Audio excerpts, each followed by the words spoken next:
Can you speak to EQ, kind of what it is? Can you learn it?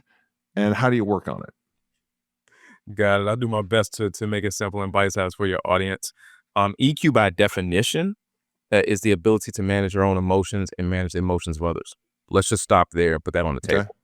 table. When a client comes to me, one of the phrases that I've coined and trademark is that during this time we're together, we're going to take the NT off management and we're going to manage me. We're going to get you to manage yourself first.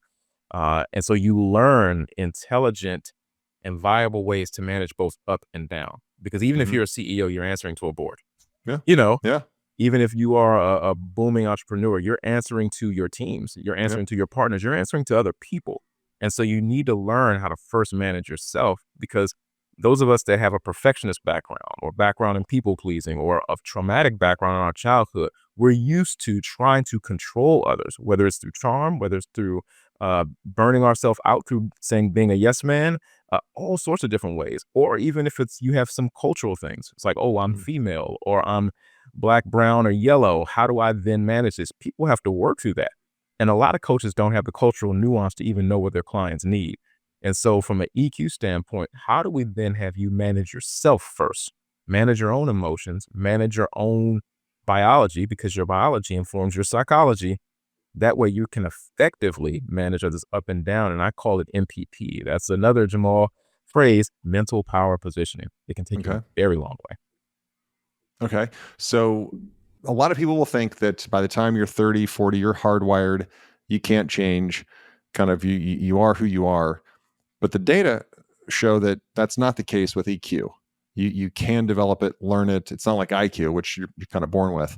Can you speak to that and speak to then how can somebody start to develop and build that muscle? Now you got me wanting to nerd out. Yeah, go for it. I love it. I ain't gonna nerd out too much. I don't want to lose your audience. They'd be like, "Good night, Jahmaal." Let's just. I won't get with too many scientific facts, but when we're born, we have a certain amount of neurons. Mhm. We actually have a lot more, and then they just begin to burn off. Whatever is not used begins to just burn off. Um, Throughout that journey, as we're getting older, it was taught before the 1960s that after 25 your brain starts dying, which is crazy. Thank God for the research in the brain that show from a neuroplasticity standpoint, well into your late 90s, you can still form brand new thoughts, brand new habits, brand new outlooks, a brand new mindset. And so that's where brain neuroplasticity comes in. So let's roll that back to emotional intelligence. Long after you're 40, men and women, please listen.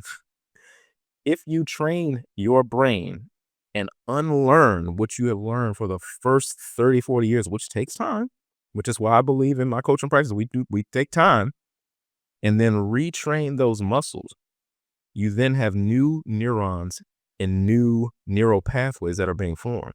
Whatever fires together, wires together, but it takes time. And so with emotional intelligence, it is a retraining process.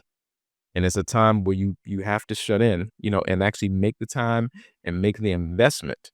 But there's no science has even told us, humans can lie, but the Yeah, numbers sure. don't. That well into your 90s, you can become extremely emotionally intelligent if you're willing to put in the work. Yeah. That's the key on the end there. Um, so how is EQ, again, being a cornerstone of your practice? How is EQ, how has it, and how have you witnessed it help your clients as they've developed their EQ?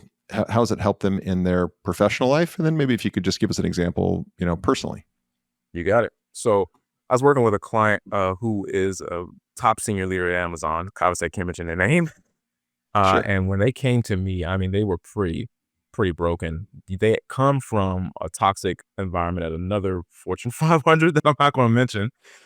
And we had done the work together for 12 weeks, and it was hard for them because they would do something I call auto accommodating. Now, for those of you in Mm, tech, we know what that means. That's when you turn on the computer and it begins to auto accommodate, all the caches and everything like that, so that you can get a computer that cuts on in about a minute and a yeah. half. Humans, when we lack emotional intelligence, auto accommodating means when I ask you to do something, even as your manager, as your leader, as your entrepreneur, CEO, I'm actually going to do it for you because I have a fear of delegating and I want it to be perfect. I want it done a certain way. Or I can project onto you what I think you are thinking about me and let fear inform the way that I am around you. So I can be the first to get to work, the last to leave because I feel like I need to do more than is required. Literal auto accommodating. It's actually a negative thing, but it's a trauma response. And on the outset, to let's say if you are a VP or a senior leader to your manager, that may look good. It's like, man, he or she is so dependable, but they are, and like they're crushing it, but they're being crushed on the inside. Oh, yeah. And so Yeah. working with this client, by the time I was done with her, I mean, she had power positioned herself in the company where her team, I mean, because when you give feedback, your team also gives feedback to you, and she manages multiple teams. I mean, the feedback that was coming through her from the last 12 weeks, she was like, I've never seen this before. And she Wow. said to me these words, she says, I've been doing cognitive behavioral therapy for over 20 years, and my growth with you got accelerated in 4 months. This was in our offboarding meeting, and I share with her, because of the work you've done here, there are employees that will not have to heal from you like you had to Mm, heal from your managers. that's And when I powerful. saw her face just flood with tears, it was a moment where it's kind of the intangibles, Yeah. the soft skills. It's just like, man, it was truly amazing. But to see the hard data, the actual Yeah. corporate data, because corporate doesn't play. Yep. Um, that just blessed my heart because she had learned to manage herself, and she was managing up and down in a way where literally in these environments you're very expendable. Like she made herself untouchable. Yeah. Yeah. And then have you seen this? I'm sure you have. I would just love an example of where this has spilled into somebody's personal life and helped with a primary relationship, or, the way they were dealing with something at home. Definitely. So I had another coach who came to me. They were actual life coach. Mm, um, I used to dub myself a year and a half ago, your coach's favorite coach, yeah. because some coaches, they said, I actually need someone who is trained in the clinical, knows how to counsel, can get to the root causes with me.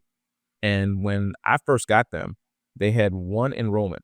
By the time we were done, they had 12 enrollments. So they Mm, more than than 4x, yeah. their Yeah. enrollment. So obviously they more than 4x their revenue. That's just on the money side. On the personal side, it affected their marriage. It affected their gut health. It affected the way that they were as a mom, as a wife. I was just amazed to see, like, because they did the work of, we dealt with them in three phases. So I'm going to deal with childhood you, who really has the rose colored glasses on, teenage you that is trying to make sense of things that she doesn't have language for, and adult you who actually has some questions that she cannot answer.